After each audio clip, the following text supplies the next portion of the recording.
أيها الأحبة، دقائق معدودة علها أن تكون في ميزان حسناتنا يوم لا ظل إلا ظله. فسأتكلم بكلمة عظيمة. طبعا هذه الكلمة العظيمة هي كلمة التوحيد، وهي كلمة ماذا؟ لا إله إلا الله محمد رسول الله. তিনি বলছেন যে তিনি আল্লাহ তাআলার প্রশংসা করেছেন, রাসূলুল্লাহ সাল্লাল্লাহু আলাইহি ওয়াসাল্লাম দরুদ পাঠ করেছেন, তারপরে বলেছেন যে আমরা আজকে যেই আমরা এখানে একত্রিত হয়েছি, আমরা আশা করি আমাদের একত্রিত হওয়াটা কিয়ামতের দিন আমাদের মানে ভালো কাজের পাল্লায় সেটা অবশ্যই ভালো কাজ হিসেবে আসবে। আমি আজকের এই অল্প কিছুক্ষণ সময়ে কয়েকটি মিনিটে আপনাদের সাথে একটি মহা উক্তি এবং মহা কালিমা নিয়ে আলোচনা করব। আর সেই কালেমা হচ্ছে কালেমাতুত তাওহীদ, তাওহীদের কালেমা, যেটা আমরা জানি লা ইলাহা ইল্লাল্লাহ। এই প্রসঙ্গে আমি আলোচনা করব। إذن أول ما نبتدئ به نقسم هذه على فقرات. الفقرة الأولى: ما معنى كلمة لا إله إلا الله؟ معناها أي لا معبود بحق إلا الله. فلا بد أن نضيف ماذا؟ الحق، لأن هناك معبودات من دون الله. فاليهود عزير بن الله يعبدون مع الله عزير، وكذلك النصارى يعبدون مع الله عز وجل النبي عيسى عليه السلام، وغير ذلك من المعبودات الغير الباطلة. ومعناها أي لا معبود بحق إلا الله. ولها ركنان: الركن الأول لا إله إلا الله النفي، والركن الثاني الإثبات إلا الله، لا إله إلا الله، وهذا هو الركن الثاني. এরপর তিনি বলছেন যে কালেমাতুত তাওহীদ লা ইলাহা ইল্লাল্লাহ এর প্রথম আমরা যে বিষয়টি আলোচনা করব সেটা হচ্ছে এর অর্থ নিয়ে। এর অর্থ হচ্ছে আল্লাহ তাআলা ছাড়া সত্যিকার কোনো মাবুদ নেই। এখানে অনুবাদের মধ্যে সত্যিকার শব্দটি লাগাতে হবে, কারণ এই পৃথিবীতে আল্লাহ রাব্বুল আলামিন ছাড়া মানুষ অনেক বাতিল মাবুদ তৈরি করে নিয়েছে। এই বাতিল মাবুদগুলোর কারণেই আল্লাহ তাআলা যে সত্যিকার একমাত্র হকদার মাবুদ, এটা আমাদেরকে সাব্যস্ত করতে হবে। যেমন ইহুদিরা উযাইর আলাইহিস সালাতু ওয়াস সালামকে আল্লাহর পুত্র হিসেবে তাকে মাবুদ হিসেবে বানিয়ে নিয়েছে। খ্রিস্টানরা ঈসা আলাইহিস সালাতু ওয়াস সালামকে আল্লাহর পুত্র বানিয়ে তারা মাবুদ বানিয়ে নিয়েছে। এছাড়াও পৃথিবীর বিভিন্ন চিন্তাধারা এবং ধর্মে বিভিন্ন মাবুদ মানুষ তৈরি করেছে, এগুলো সব বাতিল মাবুদ। এই বাতিল মাবুদকে অস্বীকার যদি আমরা না করি এই কালেমাতে, তাহলে আমরা এই কালেমার প্রকৃত অর্থ আমরা উপলব্ধি করতে পারবো না। এজন্য এখানে আমাদের যখন আমরা অর্থ করব, সেটা আমরা নিশ্চিত হব যে আমরা একমাত্র সত্যিকার মাবুদ আল্লাহ তাছাড়া আর কেউ নেই, সেটা আমরা স্বীকার করি। এই কালেমার দুটি রুকন, একটি হচ্ছে লা ইলাহা, এর মাধ্যমে ইসবাত নফি করা হচ্ছে।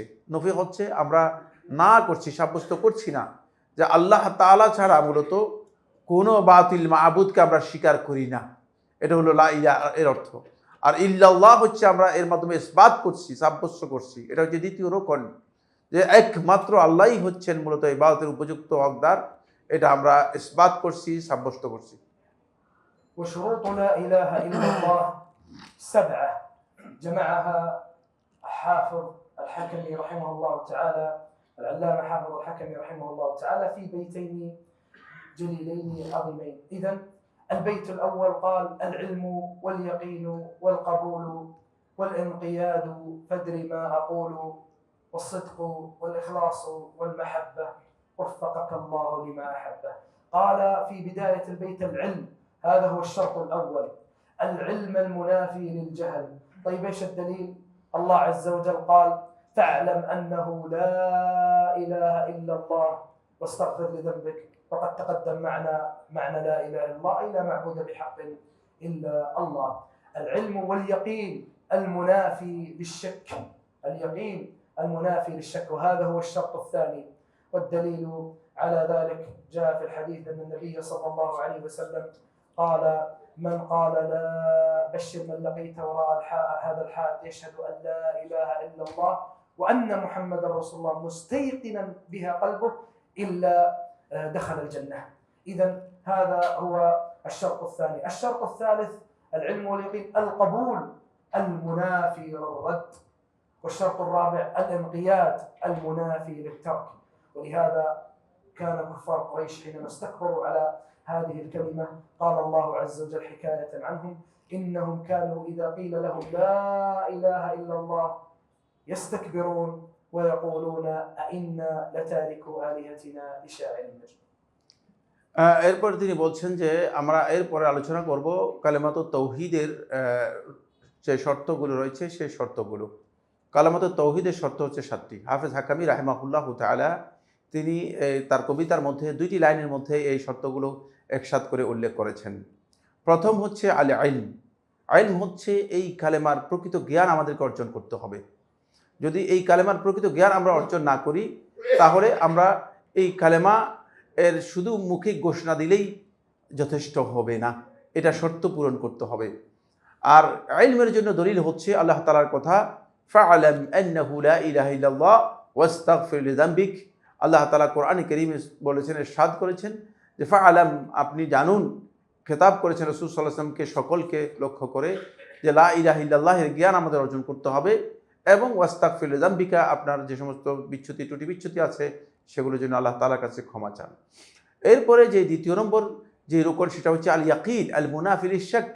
ওই ইয়াকিন, ওই দৃঢ় প্রত্যয় যেটি সংশয় সন্দেহ মুক্ত হতে হবে, পরিপূর্ণ সন্দেহ সংশয় মুক্ত হতে হবে।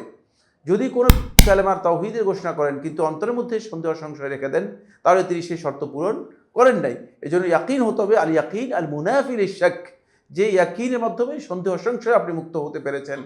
ফলে রাসূলুল্লাহ সাল্লাল্লাহু আলাইহি ওয়াসাল্লাম যখন আবু যর রাদিয়াল্লাহু তাআলা কে বলেছেন যে এই বিষয়ে তাদেরকে ঘোষণা ফাবাশশির মান ক্বালা লা ইলাহা ইল্লাল্লাহ মুস্তাকিরান বিহা কলবাহ, যে ব্যক্তি লা ইলাহা ইল্লাল্লাহ এর ঘোষণা দিবে এইভাবে যে নিজের অন্তরের মধ্যে দৃঢ় প্রত্যয় রেখে এর জন্য কোনো প্রকার সন্দেহ সংশয় পোষণ না করে তাহলে তাকে জান্নাতের সুসংবাদ দাও, তাকে জান্নাতের সুসংবাদ দাও। এখান থেকে বোঝা যাচ্ছে যে এটি ইয়াকিনের সাথে মূলত আমাদেরকে কি করতে হবে, গ্রহণ করতে হবে। 3 নম্বর শর্ত হচ্ছে আল কাবুল। এখানে এই কালেমার যেই কথা আছে সেই কথা আপনি যেভাবে স্বীকৃতি দিয়েছেন সেই স্বীকৃতি এবং কথা এবং দাবি এটাকে আল কাবুল আল মুনাফিলির রদ, যাতে করে এটাকে আপনি কোনো কিছুকেই প্রত্যাখ্যান করতে পারবেন না। প্রত্যাখ্যান মুক্ত হয়ে সব কিছুকে আপনাকে মেনে নিতে হবে।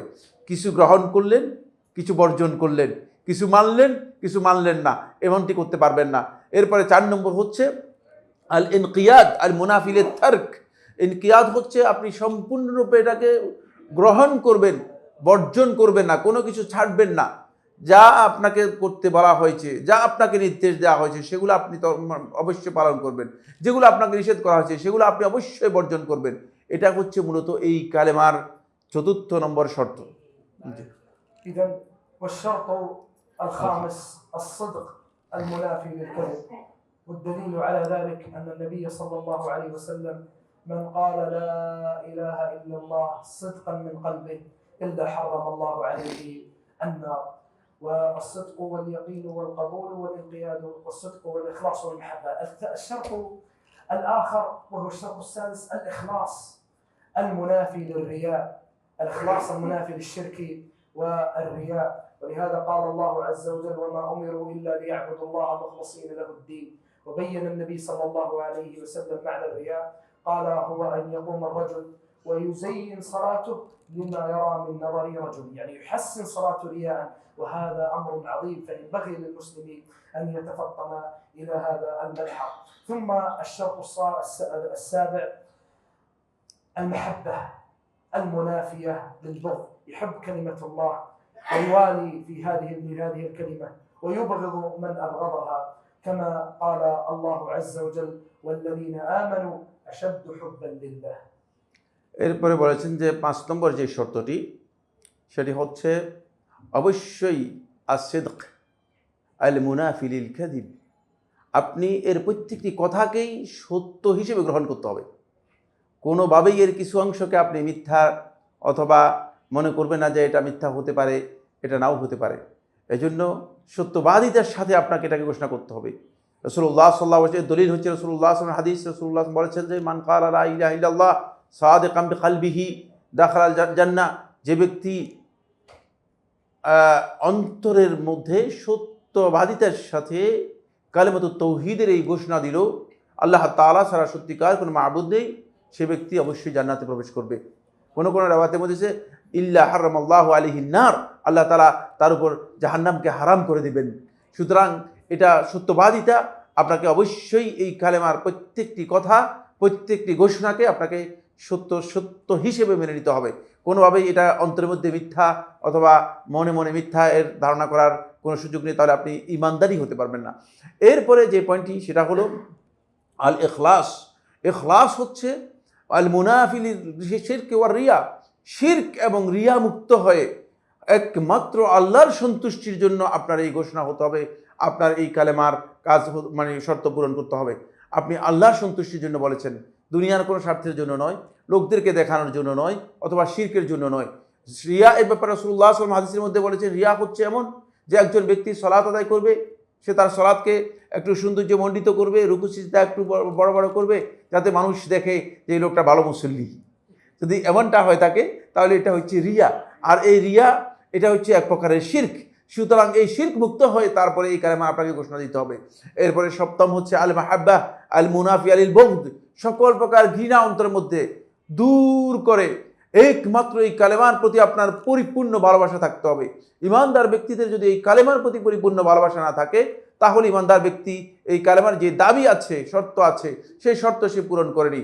এর দলিল হচ্ছে আল্লাহ তাআলা কোরআনে কারীমের মধ্যে ইরশাদ করেছেন, ওয়াল্লাযীনা আমানু আশাদ্দু হুব্বান লিল্লাহ, আর যারা ঈমান এনেছে অবশ্যই তারা আল্লাহ রাব্বুল আলামিনকেই সবচেয়ে বেশি ভালোবাসে। সুতরাং আমাদের এর জন্যই ভালোবাসা থাকবে, তাহলে আল্লাহ সুবহানাহু ওয়া তাআলা এর ভালোবাসা আমরা পৌঁছতে পারবো। والعبادة لها شرطان. الشرط الأول الإخلاص، وقد تقدم جملة من الأدلة، ومن الأدلة جاء في الحديث أن النبي كما في حديث عمر بن الخطاب رضي الله عنه أن النبي صلى الله عليه وسلم قال إنما الأعمال بالنيات، وفي رواية بالنية، وإنما لكل امرئ ما نوى، فمن كانت هجرته إلى الله ورسوله فهجرته إلى الله ورسوله، ومن كانت هجرته لدنيا يصيبها أو امرأة ينكحها فهجرته إلى ما هاجر إليه. والشرط الآخر المتابعة لمن؟ لما ورد بالكتاب والسنة للنبي صلى الله عليه وسلم. ولهذا كما قال الله عز وجل وما آتاكم الرسول فخذوه وما نهاكم عنه فانتهوا. وجاء في حديث عائشة رضي الله عنها أن النبي صلى الله عليه وسلم قال من عمل عملا ليس عليه أمرنا فهو رد، وفي رواية من أحدث في أمرنا هذا ما ليس منه فهو رد. ثم إذا ضبط الإنسان الإخلاص والمتابعة للنبي محمد صلى الله عليه وسلم، فمثالا إذا أردت أن تعبد الله عز وجل لا تأتي بشيء من عندك، فما ورد بالكتاب والسنة فحي به وتمسك به وعض عليه بالنواجذ، كما جاء في الحديث العرباض بن سارية رضي الله عنه حينما قال وعظنا رسول الله صلى الله عليه وسلم موعظة وجلت منها القلوب وذرفت منها الدموع، فقلنا يا رسول الله كأنها موعظة مودع فأوصنا، قال أوصيكم بتقوى الله عز وجل والسمع والطاعة، وإن تأمر عليكم عبد فإنه من يعش منكم فسيرى اختلافا كثيرا، عليكم بسنتي وسنة الخلفاء الراشدين المهديين من بعدي عضوا عليها بالنواجذ. النواجذ آخر الأضراس. الآن أنا مسكت الحبل في أول الأضراس ممكن ينفلت، لكن إذا مسكته في آخر الأضراس فقليل ما ينفلت. قال عضوا عليها بالنواجذ وإياكم ومحدثات الأمور فإن بكل محدثة بدعة، فلا تأتي ببدعة من عندك، فانتبه يا أخي وعليك بالتمسك بما جاء فيه النبي صلى الله عليه وسلم بما أتى من بعده من الخلفاء الراشدين. এরপর বলেছেন যে ইবাদতের দুটি রোকন রয়েছে, যে ইবাদত কবুল হওয়ার জন্য দুটি শর্ত রয়েছে। এই দুটি শর্ত হচ্ছে, এক নম্বর হচ্ছে এখলাস। এখলাস সম্পর্কে আগেও কালেমার মধ্যে আমরা আলোচনা করেছি। এখলাস হচ্ছে একমাত্র আল্লাহর সন্তুষ্টির জন্য হতে হবে। এখলাসের ব্যাপারে রাসূলুল্লাহ সাল্লাল্লাহু আলাইহি ওয়াসাল্লামের হাদিসে ওমর ইবনে খাত্তাব রাদিয়াল্লাহু তাআলা বর্ণনা করেন, তিনি বলেন ইন্নামাল আমালু বিন্নিয়াত, কোন রাওয়াতের মধ্যে এসেছে ইন্নামাল আমালু বিন্নিয়া, যে সমস্ত আমল আল্লাহ তাআলার কাছে গ্রহণযোগ্য হবে নিয়তের উপর নির্ভর করেই। ওয়া ইন্নামা লিকুল্লি ইমরিইন মা নাওয়া, প্রত্যেক ব্যক্তি যা নিয়ত করবে সেটাই পাবে। ফামান কানাত হিজরাতুহু ইলাল্লাহি ওয়া রাসূলিহি ফাহিজরাতুহু ইলাল্লাহি ওয়া রাসূলিহি, যে ব্যক্তি আল্লাহ এবং তার রাসূলের দিকে হিজরত করবে আল্লাহর সন্তুষ্টির উদ্দেশ্যে, তার হিজরত আল্লাহ এবং তার রাসূলের দিকেই হবে। ওমান কানাত হিজরাতুহু ইলা দুনিয়া ইউসিবুহা, যে দুনিয়া অর্জন করার জন্য, দুনিয়া লাভ করার জন্য হিজরত করবে, আও ইমরাআতিন ইয়ানকিহুহা, অথবা কোনো নারীকে বিবাহ করার জন্য হিজরত করবে, ফাহিজরাতুহু ইলা মা হাজারা ইলাইহি, সে যে উদ্দেশ্যে হিজরত করেছে সেই উদ্দেশ্যেই তার হিজরত হবে। এখান থেকে বোঝা যায় ইখলাস মূলত অত্যন্ত গুরুত্বপূর্ণ। তাই ইবাদতের ক্ষেত্রে প্রথমেই আমাদেরকে যেই শর্তটি পূরণ করতে হবে সেটা হচ্ছে অবশ্যই আমাদের ইখলাসের সাথে আমাদের কি করতে হবে, ইবাদত করতে হবে। ইবাদতের দ্বিতীয় যে শর্ত হচ্ছে আল মুতাবা। মুতাবাটা কি জিনিস?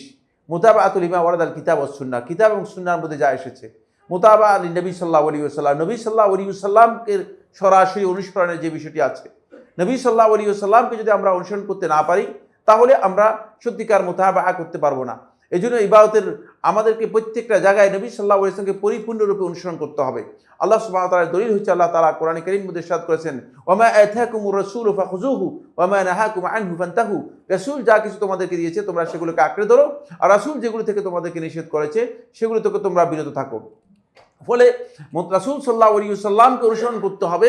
এখানে ইবাদতের মধ্যে আমাদের নিজেদের তৈরি করা কোনো কিছু আমরা সেখানে সংযুক্ত করতে পারবো না, সংযুক্ত করলে সেটি হবে না। তাই এই কারণে রাসূলুল্লাহ সাল্লাল্লাহু আলাইহি ওয়াসাল্লাম উম্মুল মুমিনিন আয়েশা রাদিয়াল্লাহু বর্ণিত হাদিসের মধ্যে ইরশাদ করেছেন, যেটি সহিহ মুসলিমের রওয়ায়াতের মধ্যে এসেছে, মান আমিলা আমালান লাইসা আলাইহি আমরুনা ফাহুয়া রাদ্দুন। যে এমন একটা আমল করলো যে আমলে আমরা অনুমোদন দিই নাই, তার এই আমল প্রত্যাখ্যাত। অন্য একটি রওয়ায়াতের মধ্যে এসেছে, মান আহদাসা ফি আমরিনা হাযা মা লাইসা মিনহু ফাহুয়া রাদ্দুন। যে আমাদের দ্বীনের মধ্যে নতুন কিছু সংযোজন করলো, নতুন কিছু যুক্ত করে দিল, যেটা আমরা অনুমোদন দেই নাই, যেখানে আমাদের কোনো অনুমোদন নেই, ফাহুয়া রাদ্দুন, সেটা প্রত্যাখ্যাত। এখান থেকে বোঝা যায় যে যদি আমরা ইখলাস এবং মুতাবার এই যে দুটি জিনিস আছে এটাকে আমরা ঠিক রাখতে পারি তাহলে আমরা ইবাদতকে পরিপূর্ণ আদায় করতে পারবো। যদি এর বাইরে আমরা চলে যাই তাহলে আমরা বিদআতের মধ্যে চলে যাব, এর বাইরে গেলে আমরা বিদআতের মধ্যে চলে যাব। এই জন্যই রাসূলুল্লাহ সাল্লাল্লাহু আলাইহি ওয়াসাল্লাম এই দুটাকে আঁকড়ে ধরার জন্য, যাতে আল্লাহ রাসূলের দেখানো তরিকাকে আমরা আঁকড়ে ধরতে পারি শক্তিশালীভাবে, এই জন্য আল্লাহ রাসূল সাল্লাল্লাহু আলাইহি ওয়াসাল্লাম ইরবাদ ইবনে সারিয়া বর্ণিত একটি লম্বা হাদিসের মধ্যে বলেছেন যে তোমরা আমার সুন্নতকে এবং খোলাফায়ে রাশিদিন সুন্নতকে আঁকড়ে ধরবে একেবারে শক্তিশালীভাবে, ওয়াআদ্দু আলাইহা বিন্নাওয়াজিজ, এবং তোমরা দাঁতের মাড়ির যে দাঁত আছে সেই দাঁত দিয়ে সেটাকে আঁকড়ে ধরবে। কারণ আমি একটি জিনিস যদি আপনি সামনের দাঁতের দিয়ে ধরেন, টানলে সেটা হয়তো ছুঁড়ে যেতে পারে, কোনো না কোনোভাবে হারিয়ে, কিন্তু মাড়ির দাঁত দিয়ে যদি শক্তিশালীভাবে ধরেন তাহলে সেটা ছুঁড়ে যাবে না। এজন্য আল্লাহ রাসূল সাল্লাল্লাহু আলাইহি ওয়াসাল্লাম ছুটে না যাওয়ার জন্য, যাতে করে আমরা রাসূলুল্লাহ সাল্লাল্লাহু আলাইহি ওয়াসাল্লামের সুন্নাহকে আঁকড়ে ধরতে পারি, একেবারে দাঁতের মাড়ি দিয়ে যেভাবে আঁকড়ে ধরে সেভাবে আমাদেরকে আঁকড়ে ধরতে বলেছেন। এভাবে যদি আমরা আঁকড়ে ধরতে পারি তাহলে আমরা ইবাদতের যেই দাবি রয়েছে শর্ত অনুযায়ী আমরা আল্লাহ তাআলার সন্তুষ্টির জন্য সেই ইবাদত পালন করতে পারবো। إذا وإذا عرفت توحيد العبادة كما مر معنا فهناك توحيد آخر وهو توحيد الأسماء والصفات.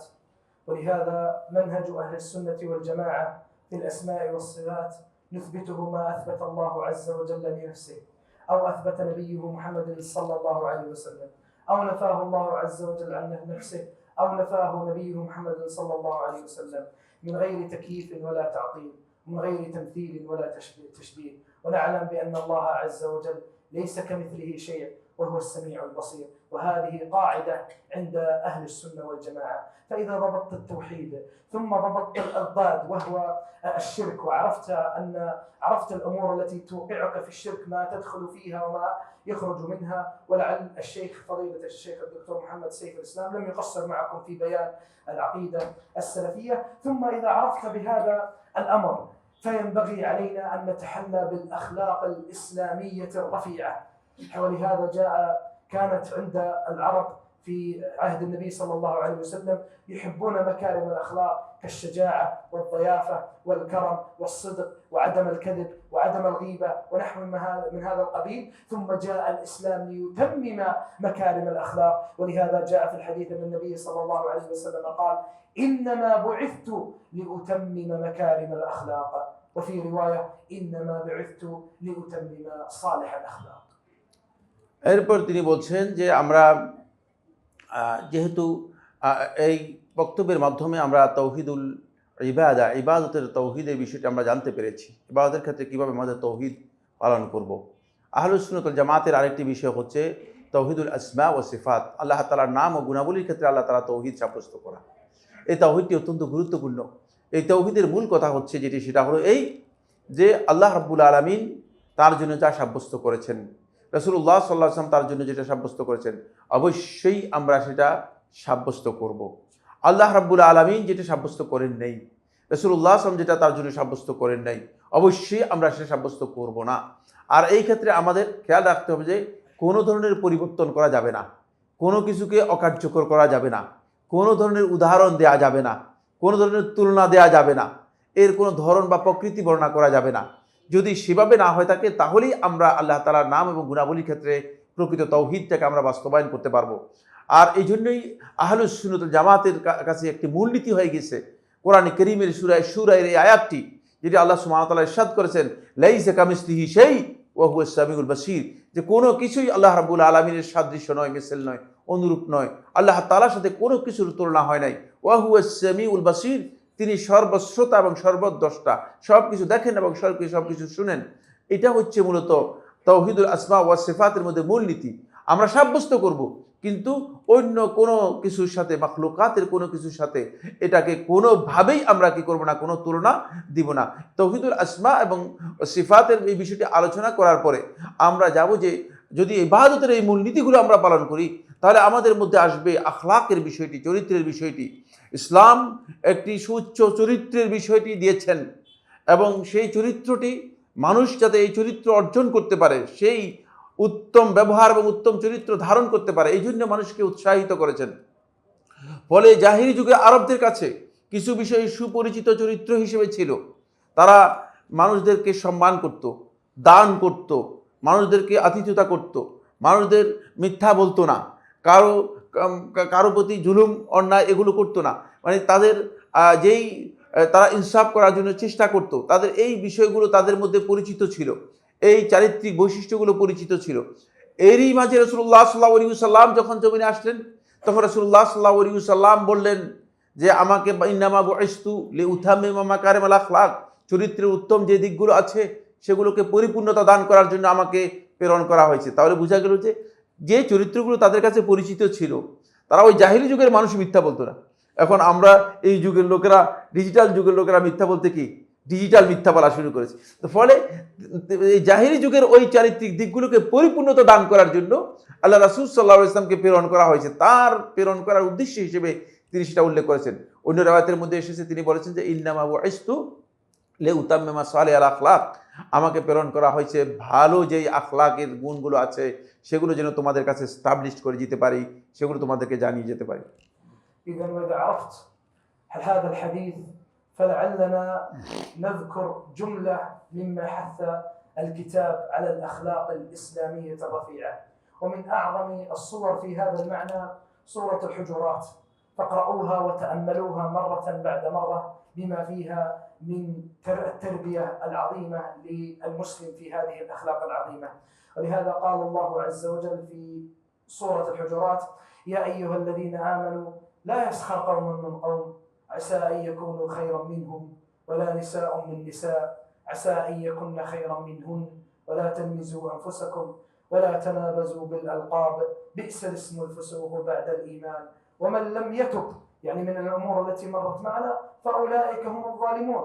ثم أردفها بآية فقال: يا أيها الذين آمنوا اجتنبوا كثيرا من الظن إن بعض الظن إثم ولا تجسسوا ولا يغتب بعضكم بعضا أيحب أحدكم أن يأكل لحم أخيه ميتا فكرهتموه واتقوا الله إن الله تواب رحيم. ثم أردفها بآية عظيمة بأنه لا فرق بين العرق الفلاني بأعز القبائل كالمطلب ولا أدناها، ولا اللون الأبيض ولا اللون الأسمر أو الأسود، ولا الجنسية الفلانية ولا الجنسية الفلانية إلا بتقوى الله عز وجل. ولهذا قال الله عز وجل: يا أيها الناس إنا خلقناكم من ذكر وأنثى وجعلناكم شعوبا وقبائل لتعارفوا إن أكرمكم عند الله أتقاكم إن الله عليم خبير. إن أكرمكم ماذا؟ عند من؟ عند الله سبحانه وتعالى أتقاكم. ولهذا وقف النبي صلى الله عليه وسلم كما في حديث أبي هريرة رضي الله عنه، وكان يقول النبي صلى الله عليه وسلم: لا تحاسدوا ولا تناجشوا ولا تباغضوا ولا تدابروا وكونوا عباد الله إخوانا. ثم يشير النبي صلى الله عليه وسلم إلى صدره ثلاثة فيقول: وكونوا عباد الله إخوانا. المسلم أخو المسلم لا يظلمه ولا يحقره ولا يخذله. ثم يشير النبي صلى الله عليه وسلم إلى صدره ثلاثة: التقوى ها هنا التقوى ها هنا التقوى ها هنا، بحسب امرئ من الشر أن يحقر أخاه المسلم كل المسلم على المسلم حرام دمه وماله وعرضه. এরপর বলছেন যে আমরা এই সুবাদে আপনাদের সামনে কিছু সংখ্যক উত্তম চরিত্রের কিছু দিক আপনাদের সামনে তুলে ধরার জন্য চেষ্টা করব। উত্তম চরিত্রের এই মৌলিক বিষয়গুলো সবগুলোই আপনারা যদি সূরাতুল হুজুরাত তেলাওয়াত করেন তাহলে আপনারা পেয়ে যাবেন। সূরা হুজুরাতের মধ্যে আল্লাহ সুবহানাহু ওয়া তাআলা খুবই সুন্দরভাবে উত্তম চরিত্রের দিকগুলোকে আল্লাহ রাব্বুল আলামিন উপস্থাপন করেছেন, তুলে ধরেছেন। সূরা হুজুরাতটা আপনারা বারবার তেলাওয়াত করবেন, বারবার বোঝার জন্য চেষ্টা করবেন। আল্লাহ সুবহানাহু ওয়া তাআলা সূরা হুজুরাতের প্রথম দিকে তিনটি আয়াতকে তিনি উল্লেখ করেছেন। আমরা সংক্ষেপের জন্য আয়াতগুলো না পড়েই আমরা শুধুমাত্র অনুবাদটুকু সংক্ষেপে আপনাদেরকে বলে দিচ্ছি। প্রথম আয়াত হচ্ছে আল্লাহ রাব্বুল আলামিন বলেছেন ওয়ালা ইয়াসখার কওমুম মিন কওম, যে এক দল, এক জাতি আরেক জাতিকে, কিছু সংখ্যক মহিলা কিছু মহিলাকে কোনোভাবে যেন ঠাট্টা বিদ্রুপ না করে এবং তাদেরকে তাদের খারাপ লকব দিয়ে যেন নাম দেয়, খারাপ নামে যেন তাদেরকে না ডাকে। আল্লাহ রাব্বুল আলামিন এটাকে খুবই ঈমানের পরে খুবই খারাপ কাজ হিসেবে আখ্যায়িত করেছেন। কেন করেছেন? কারণ হচ্ছে মানুষকে উপহাস করা, মানুষকে বিদ্রুপ করা, এটি একটা অত্যন্ত নিন্দনীয় বিষয়। এই জন্য আল্লাহ রাব্বুল আলামিন প্রথমেই এই বিষয়টি নির্দেশ দিয়েছেন। তারপরে আল্লাহ সুবহানাহু ওয়া তাআলা পরবর্তী আয়াতের মধ্যে বলেছেন ইয়া আইয়ুহাল্লাযীনা ইজতানিবু কাসীরাম মিনাদ-দন্ন, হে ঈমানদারগণ তোমরা অধিক পরিমাণে ধারণা থেকে তোমরা নিজেদেরকে বিরত রাখো। কারণ ধারণা মানুষদেরকে খারাপ কাজের মধ্যে পতিত করে, ধারণা মানুষদেরকে ভুল কাজের মধ্যে পতিত করে। আর ধারণার কারণে মানুষ দেখা যায় যে আন্দাজের উপর কথা বলে একজন ব্যক্তি সম্পর্কে একটা বিদ্রুপ করে ফেলে। ধারণার মাধ্যমে মূলত দেখা যায় যে একদল আরেক দলের গীবত করা শুরু করে। এই জন্য আল্লাহ তাআলা বলেছেন যে তোমাদের মধ্যে কেউ যেন একজন আরেকজনের গীবত না করে, কারণ তোমাদের মধ্যে কেউ কি এটা পছন্দ করবে সে তার মৃত ভাইয়ের গোশত খেয়ে ফেলবে, এটা কি তার জন্য সে তো এটা পছন্দ করবে না। এখান থেকে আল্লাহ রাব্বুল আলামিন এইখানে আখলাকের শিক্ষা আমাদেরকে দিয়েছেন, যেন আমরা ধারণা থেকে নিজে থেকে বাঁচাতে পারি, ঠিক পাশাপাশি যেন আমরা গীবত এবং এই ধরনের নিষিদ্ধ যে কাজগুলো আছে সেগুলো থেকে আমাদেরকে বাঁচাতে পারি। এরপর আল্লাহ সুবহানাহু ওয়া তাআলা একটা মহান একটি বিষয়কে আল্লাহ তাআলা তুলে ধরেছেন। সেই বিষয়টি হচ্ছে যে ইন্না খালাকনাকুম মিন যাকারিন ওয়া উনসা ওয়া জাআলনাকুম শুউবান ওয়া ক্বাবাইলা লিতাআরাফু, যে আমি তোমাদেরকে সৃষ্টি করেছি একজন নারী এবং একজন পুরুষ থেকে, যে মানুষ হিসেবে তোমাদেরকে সৃষ্টি করেছি, কিন্তু তোমাদের মধ্যে বিভিন্ন গোত্র, বিভিন্ন দল, বিভিন্ন জাতি উপজাতি এগুলো বিভক্ত করেছি এই জন্য নয় যে তোমরা একে আরেকজনের উপর বড়াই করবে, অহংকার করবে, আরব আজমের অহংকার হবে, অথবা সাদা কালোর অহংকার হবে, লাল সাদার অহংকার হবে, অথবা এই নাগরিকত্ব এই নাগরিক ওই নাগরিকের অহংকার হবে, এর জন্য নয়। বরং এর উদ্দেশ্য হচ্ছে যাতে তোমাদের মধ্যে একটা পরিচয় তৈরি হয়। এখানে মূল নীতি হচ্ছে একটাই, সেটা হলো যেটা আল্লাহ তাআলা বলেছেন আল্লাহর কাছে সবচেয়ে মর্যাদার মানদণ্ড হচ্ছে একটাই, ইন্না আকরামাকুম ইনদাল্লাহি আতকাকুম। আল্লাহ তাআলার কাছে, কার কাছে? আল্লাহর কাছে মানদণ্ড হচ্ছে একটাই, সেটা হচ্ছে তোমাদের মধ্যে যে তাকওয়ার দিক থেকে সর্বোচ্চ গ্রেড অর্জন করতে পারবে। তাই আমরা যদি তাকওয়ার এই মর্যাদা অবলম্বন করতে পারি, এই আখলাকগুলো যদি অর্জন করতে পারি, তাহলে আল্লাহ রাব্বুল আলামিনের কাছে আমরা সম্মানিত হতে পারবো, সম্মান ও মর্যাদার স্থান লাভ করতে পারবো। إذا ونختم في كيفية التعامل الصحابة رضي الله عنهم مع بعضهم البعض. ولهذا قال الله عز وجل في آخر سورة الفتح محمد رسول الله والذين معه أشداء على الكفار رحماء بينهم تراهم ركعا سجدا يبتغون فضلا من الله ورضوانا سيماهم في وجوههم من أثر السجود ذلك مثلهم في التوراة ومثلهم في الإنجيل كزرع أخرج شطأه فآزره فاستغلظ فاستوى على سوقه يعجب الزراع ليغيظ بهم الكفار وعد الله الذين آمنوا وعملوا الصالحات منهم مغفرة وأجرا عظيما. انظر إلى تعامل الصحابة رضي الله عنهم وكيف الرحمة فيما بينهم وبين. ثم أشكر فضيلة الدكتور محمد بن سيف، الله جزاه الله عنا كل خير، إذ أن المقام في الكلام في مثل هذه الأمور يحتاج إلى بسط والمقام لا يناسب ذلك، فلعل فضيلة الشيخ وأصحابه يقومون بهذا الأمر وقد قاموا ونعرف عنهم، جزاهم الله عنا خير الجزاء. أسأل الله العلي العظيم أن ييسر أمرنا وأن يهدينا لأحسن الأخلاق، آمين. فإنه لا يهديها إلا أنت، وأن يبعدنا أو يجنبنا من سيئة الأخلاق فإنه لا يبعدنا عنها إلا أنت. اللهم أعز الإسلام والمسلمين وأذل الشرك والمشركين وانصر عبادك الموحدين. اللهم انطق بإخواننا المسلمين في كل مكان يا ذا الجلال والإكرام. اللهم فرج هم المهمومين من المسلمين واقض الدين على المدينين واشف مرضاهم وداوي جرحاهم واغفر لموتاهم وارحمنا إذا صرنا إلى ما صاروا إليه. اللهم من كان من موتانا معذبا في قبره نعيم، ومن كان من موتانا منعما في قبره اللهم فزد نعيمه نعيم. اللهم يا ذا الجلال والإكرام إذا صرنا إلى ما صاروا إليه. اللهم آمنا في أوطاننا، اللهم آمين. واصلح أئمتنا وولاة أمورنا، اللهم آمين. لهم بالبطانة الصالحة الناصحة اللهم آمين. التي تدلهم على الخير وتحثهم عليه يا ذا الجلال والإكرام يا حي يا قيوم. والحمد لله الذي بنعمته الصالحات. وصلى الله وسلم على نبينا محمد وعلى آله وصحبه أجمعين.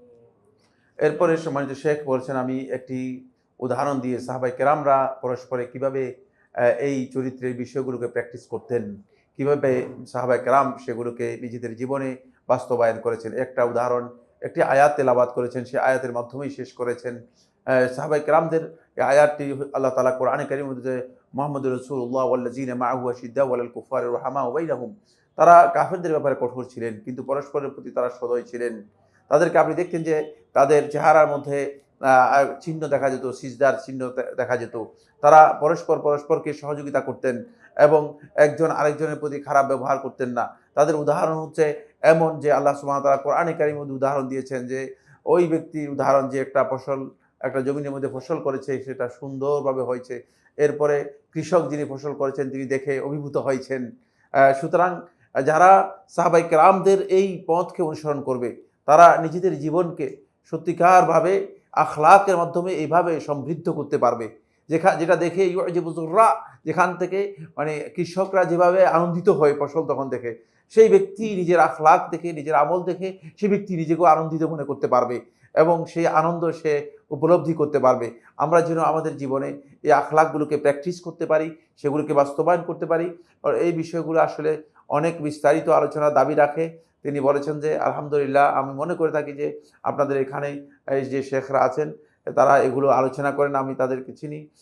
তিনি আমার কথা উল্লেখ করেছেন যে আমি তাকে চিনি, তিনিও আপনাদের এখানে অনেক বিষয় আলোচনা করেছেন, হয়তো অনেক বিষয় আপনারা বিস্তারিত আলোচনা করেছেন এবং আমরা চাই যেন আমরা এর মাধ্যমে নিজেদের আখলাককে আমরা সত্যিকারভাবে গঠন করতে পারি, তৈরি করতে পারি। আর তারপর তিনি গোটা উম্মার জন্য, আমাদের সকলের জন্য দোয়া করেছেন। আমরা আল্লাহ তাআলার কাছে দোয়া করি আল্লাহ রাব্বুল আলামিন তাকে হায়াতে তাইয়্যিবা দান করুন।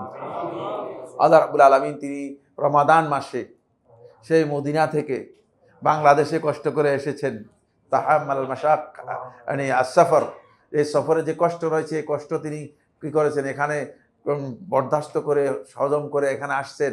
এবং আপনারা জানেন যে সৌদি আরবের থেকে এখানে বাংলাদেশে এসে থাকা একটু কঠিন আছে। তো এই যে কষ্ট যে করছেন এর জন্য আল্লাহ রাব্বুল আলামিন যেন কিয়ামতের দিন তার মিজানে হাসানাতে উত্তম মানে এই বিষয়গুলো যা প্রতিদান দান করুন। আল্লাহ রাব্বুল আলামিন যেন সর্বোত্তম প্রতিদান দান করুন। আল্লাহ রাব্বুল আলামিন যেন তাকে সর্বোত্তম সম্মান দান করুন। আল্লাহ রাব্বুল আলামিন যেন তার হায়াতের মধ্যে আরো বরকত দান করুন। আল্লাহ তাআলা তার সন্তান সন্ততি এবং তার সম্পদ, তার ইলমের মধ্যে আল্লাহ সুবহানাহু ওয়া তাআলা বরকত দান করুন। আদা সুবহানাকাল্লাহুম্মা ওয়া বিহামদিকা আশহাদু আল্লা ইলাহা ইল্লা আনতা ওয়া আস্তাগফিরুকা। আপনারা সবাই মেহরবানি করে বসেছেন, আপনাদের সবাইকে অশেষ ধন্যবাদ। যারা সবাই সুন্নাত পড়ে যাবেন। বারাকাল্লাহু ফিকুম। সুবহানাকাল্লাহুম্মা ওয়া বিহামদিকা আশহাদু আল্লা ইলাহা ইল্লা আনতা আস্তাগফিরুকা ওয়া আতুবু ইলাইক। আসসালামু আলাইকুম ওয়া রাহমাতুল্লাহি ওয়া বারাকাতুহু।